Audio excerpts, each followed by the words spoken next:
Hello, I'm Padmashri అండి. నా పేరు పద్మశ్రీ. నేను ముద్రా ఫ్లెక్సిబుల్ ప్రింటర్స్ నుంచి మాట్లాడుతున్నాను. మాది కంపెనీ వచ్చి జీడీ మెట్లలో ఉంది.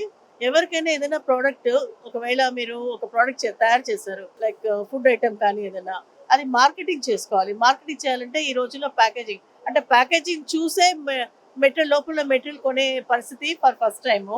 తర్వాత అఫ్కోర్స్ మీ ప్రోడక్ట్ ఎలా ఉంది అనేది తర్వాత చూస్తారు. సో అట్రాక్టివ్గా మేము ప్యాకేజింగ్ మెటీరియల్ తయారు చేసి ఇస్తాము. మీకు సీడ్స్ కానీ, పెస్టిసైడ్స్ కానీ, ఫుడ్ ఐటమ్స్ కానీ, ఎనీథింగ్ అండి. So please visit us at Jeedimetla, and it's called Mudra flexible printers. Thank you.